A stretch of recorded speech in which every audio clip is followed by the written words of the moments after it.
The sky over the forest was quiet, but something strange moved above the clouds. A flash of silver, a small ship falling from space. The birds flew away, animals ran for shelter.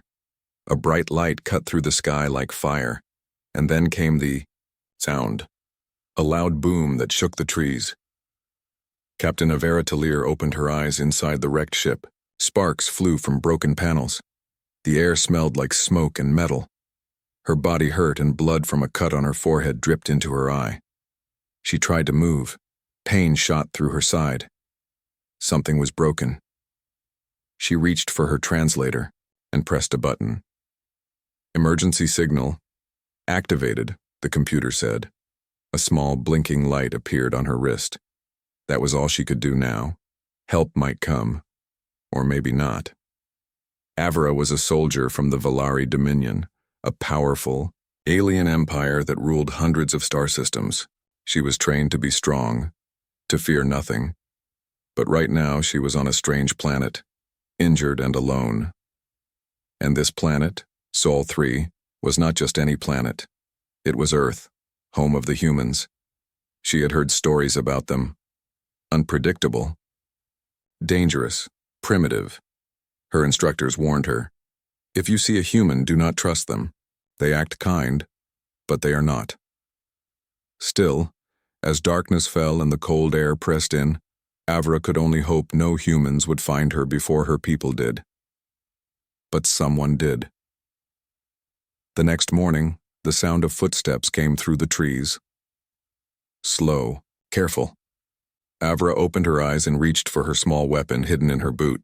She aimed it toward the sound. Her body trembled with pain. Then he appeared.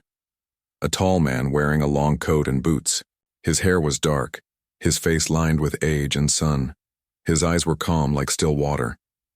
In his hands, he held no weapon, just a walking stick. He stopped when he saw her. For a long moment, no one moved. The wind whispered through the trees. "I'm not here to hurt you," the man said in English. "You crash-landed?" Avera stared, unsure. How did he speak Valari so clearly? Then she realized her translator was still on. It worked both ways. "You are human," she said. Her voice was weak. He nodded. "Name's Sinax. I live out here. Came to check on the noise." He looked at the wreckage. "Looks like you had a rough landing." She pointed her small weapon at him. "Stay back." He raised his hands slowly. "All right. I'm not your enemy, but you're hurt. I can help." "Why?" she asked. "What do you want?" "Nothing," Sinax replied. "You're not going to last long out here. Nights get cold. Wolves come close. You need shelter. I don't trust you. You don't have to, but trust me. Or, not. You'll freeze if you stay here." He took off his coat and stepped forward slowly. Avera tensed, but he didn't attack. He just placed the coat near her, turned, and walked back into the trees. She blinked. The coat was warm, soft. It smelled like firewood. Avera didn't understand. Why didn't he hurt her? Why offer help? That night she didn't sleep much, but she stayed warmer with the coat. The pain in her ribs was worse. She knew she couldn't stay by the wreck. She needed medical care. In the morning, Sinax returned. "With a cart. I figured you'd need a ride," he said. "My place is about a mile from here, safe, clean water, food." "You expect me to follow you?" "No," he said. "I expect you want to survive." Avera thought for a long moment. Her weapon was still in her hand, but it shook. Her legs couldn't carry her. She had no choice. Slowly, she nodded. Sinax smiled just a little and helped her into the cart. He covered her with a blanket and pulled it along the narrow path through the forest. His cabin was small, hidden under thick trees, powered by solar panels and a wind turbine. It looked old but strong, like him. Inside, he placed her on a soft bed and started cleaning her wound. He didn't ask many questions. He just worked quietly, bringing water, food, and simple herbs. "You're not like the others," she said, after a while. "Maybe," he answered. "Maybe you're not either." She didn't reply. She was too tired. As sleep came, she looked at him one last time. He sat by the window, watching the forest, not her. Guarding the door, not to keep her in, but to keep danger out. And in her heart, Avra felt something strange. Not fear, something else. Captain Avra Talir woke up slowly.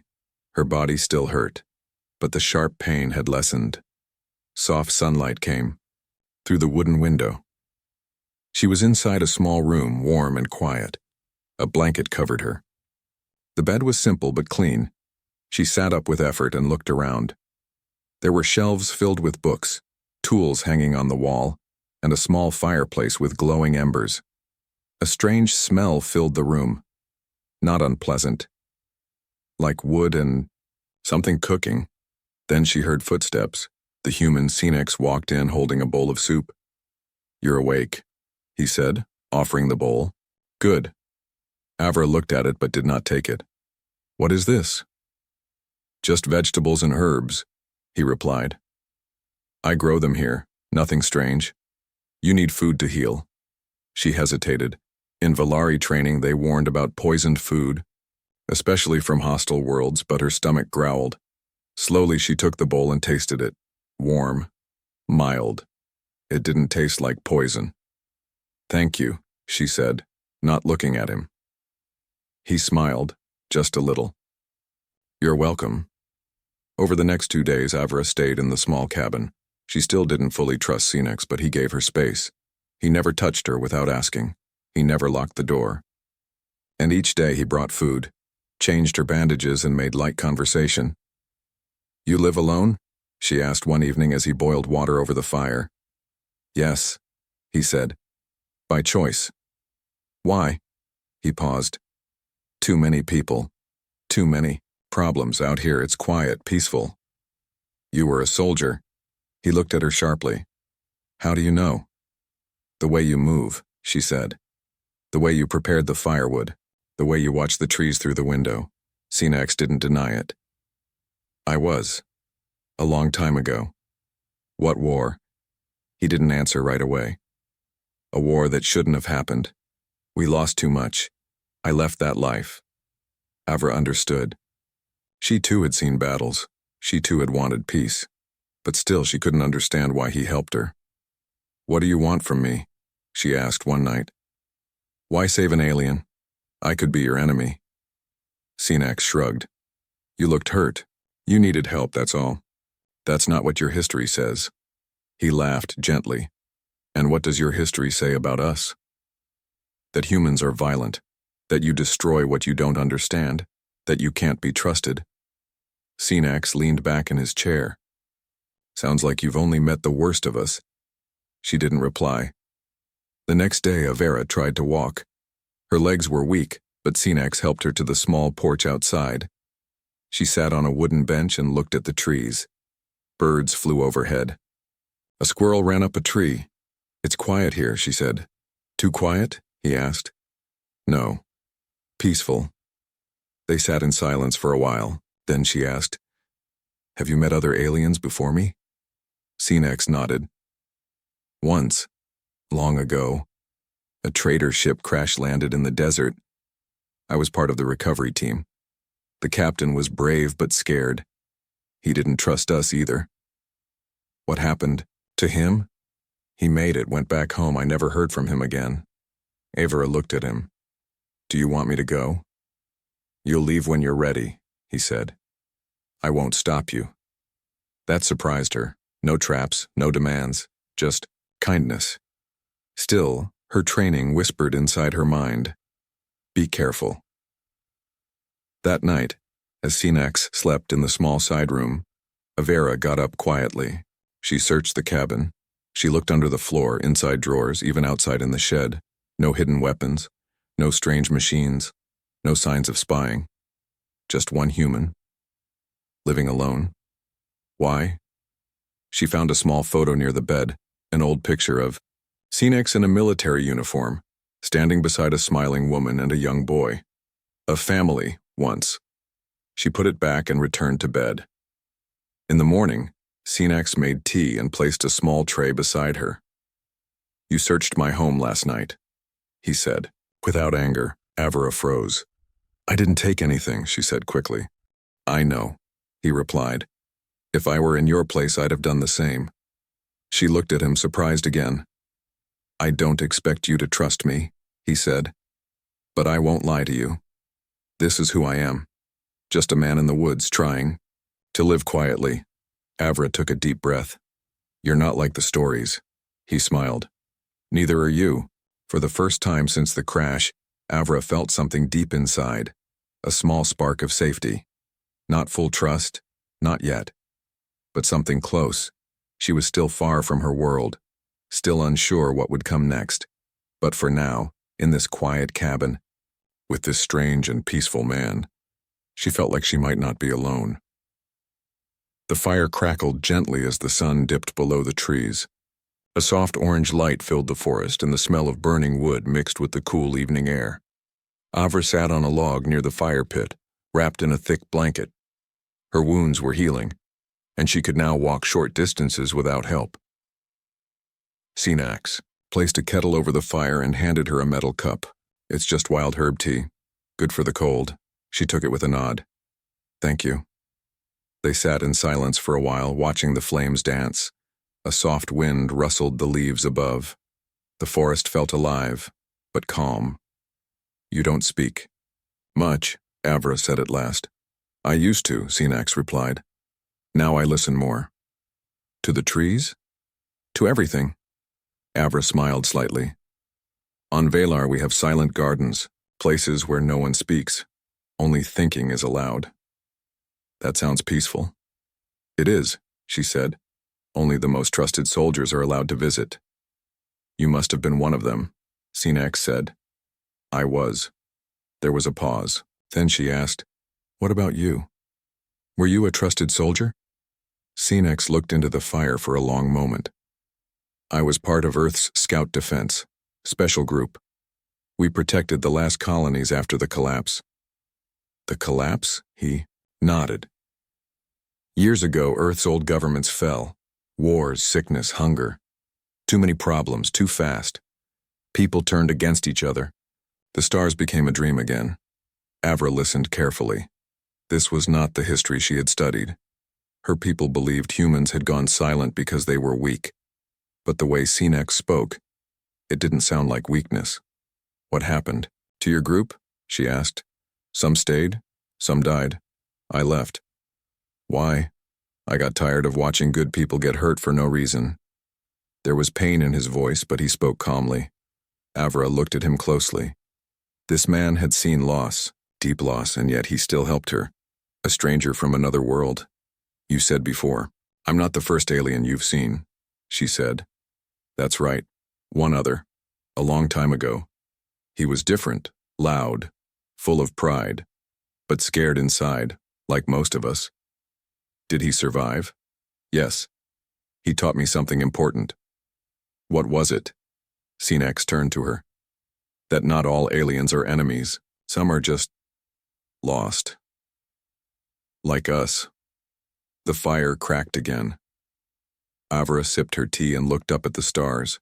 They were bright, shining through the black sky like tiny eyes watching from above. I used to fly up there every day, she said. The stars were my home. Do you miss them? Yes, but I don't know if I want to go back yet. Sinax was quiet. Out there, I was a captain, a leader. I followed rules, gave orders, made hard choices, she said. But here I'm just a guest. It feels strange. And free. Sometimes freedom feels scary when you're not used to it, he said. She looked at him again. You speak like a wise man. He chuckled softly. No, I'm just old. They both smiled. As the night deepened, Sinax added more wood to the fire. Do your people know you're alive? He asked. I activated a signal. A rescue team might come, or they might not. Would they be glad to find you? Maybe. Or they might question me. Why? Because I failed. I crashed. I made contact with a human. That breaks protocol. Sinax raised an eyebrow. So I'm your mistake? Avra laughed quietly. No, you're the only reason I'm still alive. He looked into the fire again. That's a good thing then. They sat for a long time without speaking. Just the fire, the wind, and the quiet forest. Finally, Avra whispered, "Do you believe people can change?" "Yes," Scenic said. "Even enemies?" "Especially enemies," he said, "because enemies are just people who don't understand each other yet." Avera stared into the flames. In her world, such thoughts were rare.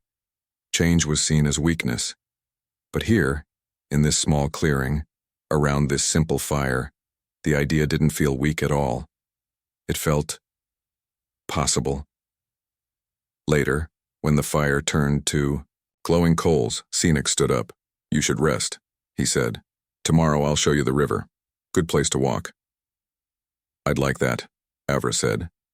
She limped back into the cabin while Scenic stayed outside, watching the stars. She didn't know what tomorrow would bring. Maybe a rescue ship, maybe a message, maybe nothing at all. But for now, she was safe. Not as a captain, not as a soldier, just as herself. The morning air was cool and fresh. Birds chirped in the trees, and light mist rose from the forest floor. Avra stepped outside the cabin, walking carefully with her healing leg.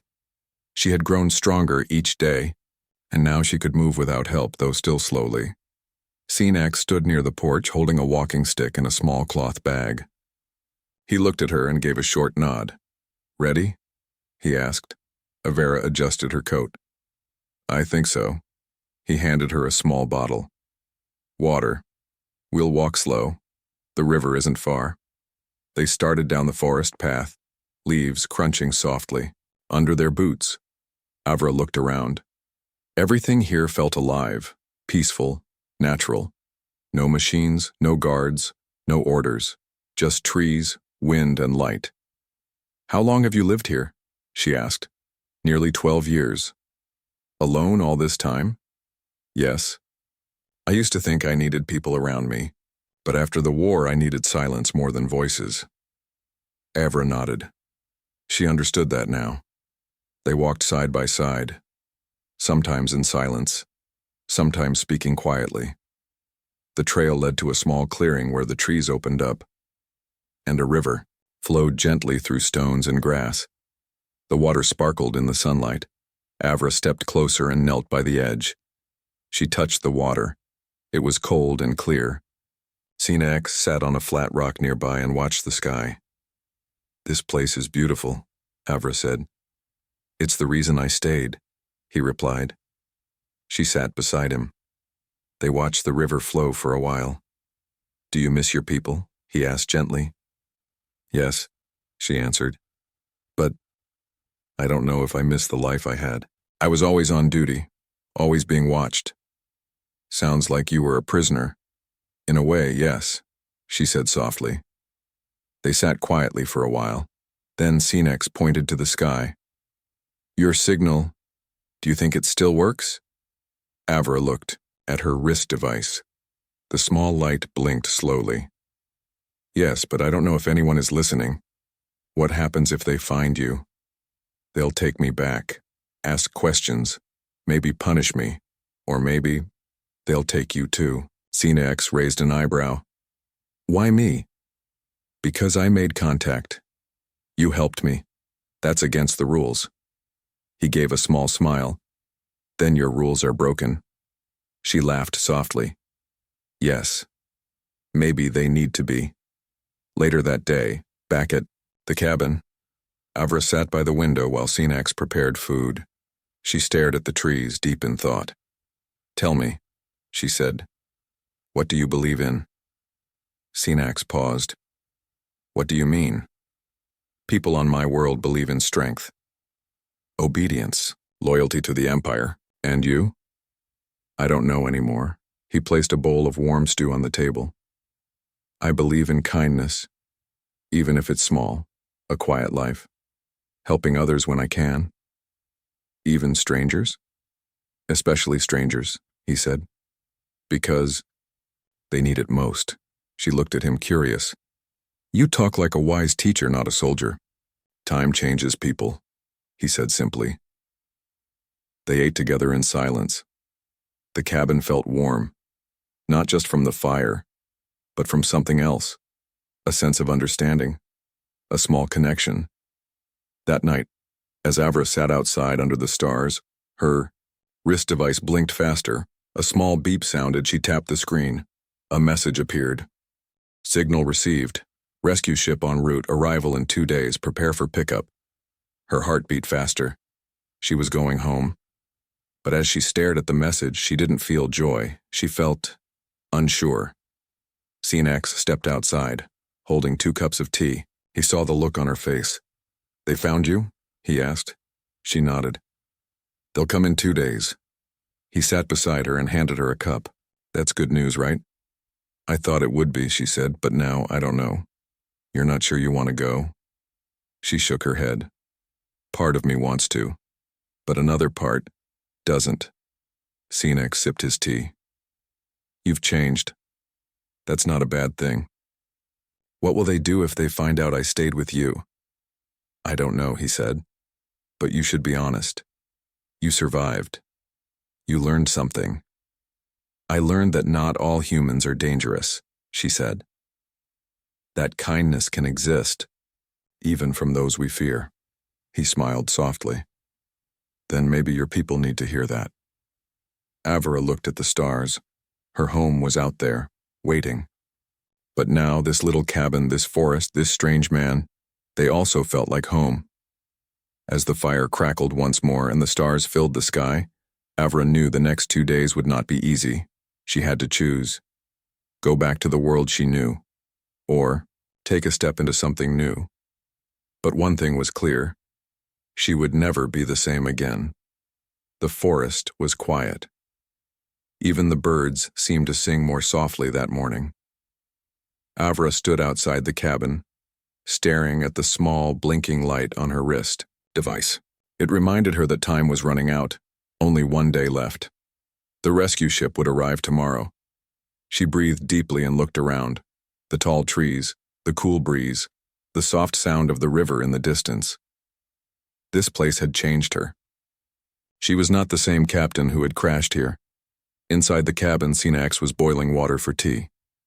He glanced up when Avra walked in, her face calm but serious. Morning, he said. Good morning, she replied. I didn't sleep much. Thinking about the ship? Yes, she said, sitting down slowly. I keep asking myself one question, what happens after I leave? He poured her a cup. You'll go home, they'll question you, maybe even reward you, maybe punish you, I don't know. And you? He shrugged. I'll stay here like always. Avra held the cup in her hands. I don't want them to hurt you. I'm not afraid, he said simply. You should be. My people, they don't like surprises. Sinex looked her in the eyes. And are you still like them? She didn't answer right away. Then she shook her head. No, not anymore. After breakfast, they walked together to the river. The air was warmer now. Spring was coming. Flowers had begun to bloom near the water's edge. Do you ever think about leaving this place? Avera asked. I used to, Sinex said. But the world outside was full of noise and anger. I found peace here. I never wanted to lose that again. I used to believe that peace only came after victory, Avera said. But maybe peace begins with understanding. They walked along the riverbank, stepping carefully over rocks and roots. I've seen your people from a distance, Sinex said. Your ships, your weapons, they're strong. But strength without heart is just fear in armor. She looked at him, surprised. That's something my instructors would never say. Maybe they should. That evening, Avra stood alone near the clearing where her ship had crashed. The broken pieces were still there, scattered like old memories. She knelt beside a bent panel and ran her hand across its surface. This ship had brought her here, and soon, another ship would take her away. She heard footsteps behind her. Sinex approached quietly. You came back to look, he asked. Yes, I wanted to say goodbye. To the ship? To the version of myself who flew it. He didn't speak. He just stood beside her in silence. I used to think all humans were dangerous, she said. Now I think you're just like us, trying to survive, trying to live in peace. Sinex smiled faintly. We have more in common than we think. She looked at him seriously. What if I told them about you, about this place? Would you be in danger?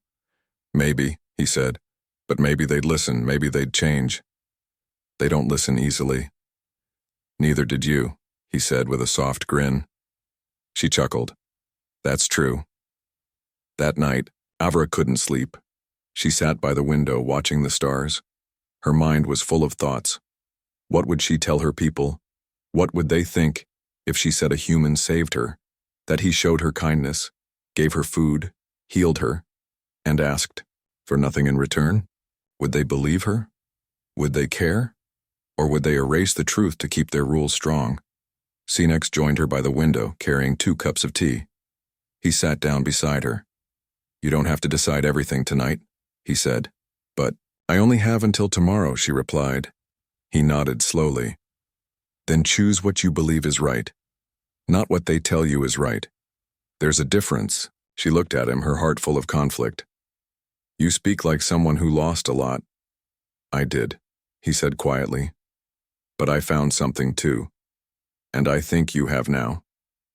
Morning came too quickly. A low hum filled the sky.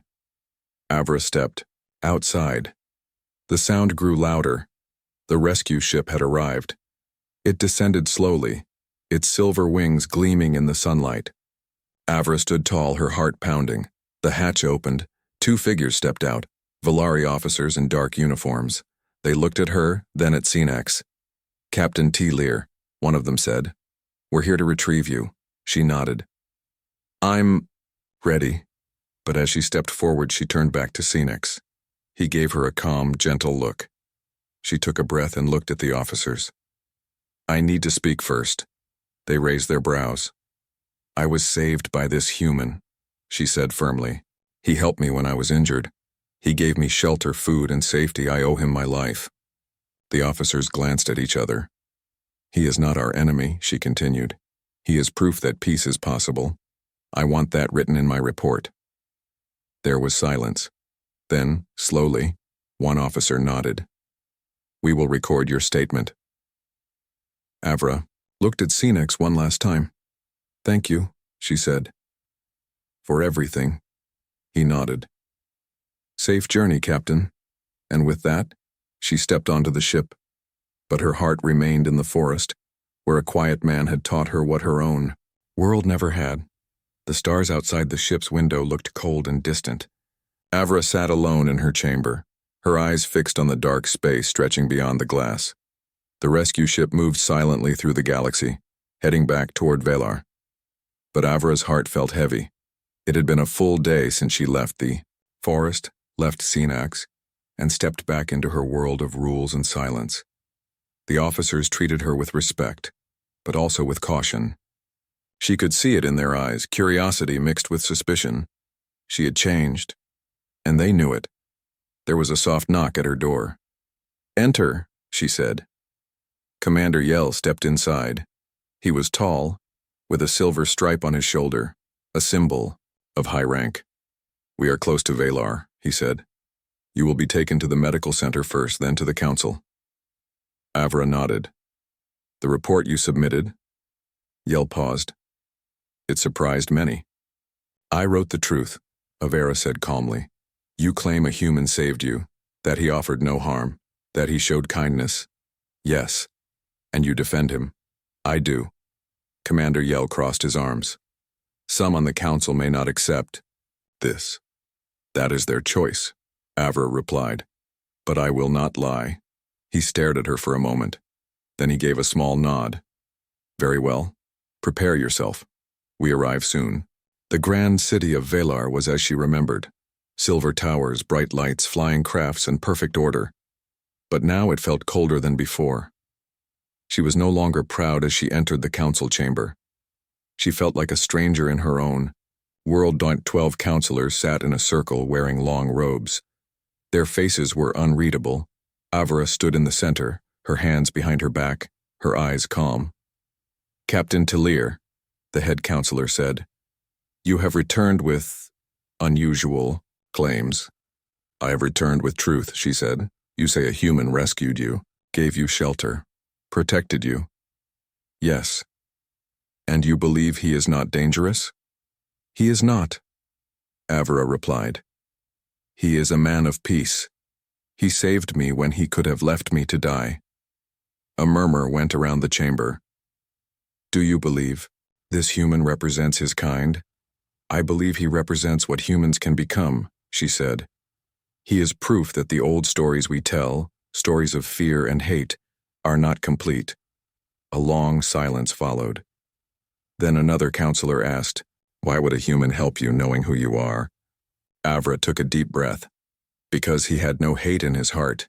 He saw me as a life in need, not an enemy. And in those quiet days with him, I learned more about strength than I did in years of training." The head counselor narrowed his eyes. "Do you wish to bring this human to Velar?" "No," Avra said. "He wishes for peace, a quiet life. I will not take that from him." "Then what is your request, Captain?" "I ask that his name be cleared, that he not be seen as a threat, and that my people be told the truth. Not all humans are enemies." More whispers filled the room. The counselors looked at one another, uncertain. "You understand this will change how many see you," the head counselor said. "Some may call you weak, some may question your loyalty." "I am not afraid," she said. "I stood at death's door. I saw kindness from the one I was taught to fear. If that is weakness, then I accept it." A day passed, then another. Finally, she was called back to the council. This time the head counselor stood. "We have read your report. We have debated your words. And we have made a decision." Avra stood still, waiting. "We will not take action against the human," he said. "His name and location will remain hidden, but your report will be stored in our archives, marked as personal experience, not official truth." Avra felt her chest tighten. "So you do not believe me?" she asked. "We believe your story, but we are not ready to change the minds of all." She nodded slowly. "Then I will speak it myself." "You are free to do so. But your future with the fleet may be uncertain." She looked around the chamber one last time. "Then perhaps it is time I chose a new path." Later, as the sun set over the tall towers, Avra stood on a quiet balcony, far from the noise of the city. She tapped her wrist device and opened a hidden channel, a simple message. "To Cinex, I'm safe. Thank you. I will not forget." As she stared at the stars again, they no longer looked cold. They looked like a bridge, a connection between two lives, once strangers, now bonded by something deeper than duty, by truth, by trust, and maybe someday, by peace. Captain Avra Talir no longer wore her uniform. She had left her position in the Valari fleet and moved to a quiet part of the planet. No guards followed her. No orders arrived. For the first time in her life, she was free to choose her own path. Each day she walked through the hills near her small home. The air was fresh, the sky wide and open. It reminded her of the forest where she had healed, where she had learned the truth, where she had met Cinex. Her thoughts returned to him often. The human who showed her peace without asking for anything in return. The man who treated her like a person, not an enemy. She often wondered what he was doing, if he still walked by the river, if he remembered her. She had sent him a message before, through a secure channel. She didn't expect a reply, but she hoped. Then one evening, her device blinked. A single message had arrived. She opened it with a fast-beating heart. "I remember. The forest is quiet again. The fire still burns warm. You are welcome here always." Kavra stared at the words. Her hand trembled slightly. A smile slowly formed on her face. 2 days later, she stood in front of a small Valari transport ship. It wasn't military. Just a personal craft. Simple, quiet, unarmed. She had packed only a few things: food, clothes, a small toolkit, and an old map of the sector. Avera looked up at the stars and whispered, "I'm coming." Then she stepped inside the ship, and the engines came to life. The journey was long but peaceful. She passed glowing nebulae, silent moons, and drifting asteroids. Every part of space reminded her of something Sinax had said. Sometimes, silence is the only teacher we need. She thought about how much she had changed. From a loyal officer who trusted only her training to a woman searching for something real. And she had found it in the heart of a human. Not just peace, but friendship, and something more, something she couldn't quite name. When she finally landed near the forest again, she stepped out of the ship and took a deep breath. The air was just as she remembered, clean, cool, full of life. The trees stood tall, welcoming her like old friends. She followed the trail slowly, listening to the birds, to the wind. Every sound reminded her of the days she had spent here, healing, learning, changing. And then, as she reached the clearing, she saw him. Scenic stood by the river, his back turned, holding a fishing rod. He turned slowly when he heard her footsteps. For a moment neither spoke. Then he smiled. "You came back?" "I said I would," she replied softly. He walked toward her. "You look different." "I am different," she said. "Because of you." He looked into her eyes, calm and kind. "And what now?" "I don't have orders anymore," she said. "No more missions, no more lies." He raised an eyebrow. "So what do you want?" She took a step closer. "To live, to learn, maybe plant a garden." He chuckled. "I have tools. And extra seeds." Avra smiled. "Then let's plant something." Days passed. The garden grew. They repaired the roof of the cabin, built a second room, cooked meals together, walked by the river. They didn't talk much about war or duty anymore. They talked about the stars, the seasons, the sound of the rain on the roof. One night they sat near the fire. The flames danced softly between them. Avera looked at Sinax. "I was afraid of you once." "I know," he said. "I thought you would harm me, but you helped me." He nodded. "I was afraid too. Not of you, but of what you carried inside." "What did I carry?" "Hate. Fear. But it's gone now." She reached out and placed her hand over his. "No, it's not gone. But you helped me fight it." They sat in silence. The fire crackled gently. She leaned back and looked up at the stars. "Do you think our people will ever understand?" "Maybe not today," Sinax said. "But one story at a time. Things can change." Avra nodded. "Then let this be the first story." And as they sat together, hands gently clasped, the stars watched quietly from above, witnesses to something rare and powerful. Not just survival, not just peace, but the quiet beginning of something new, between a human and an alien, between two lives that chose trust over fear, between hearts that, against all odds, found home in each other.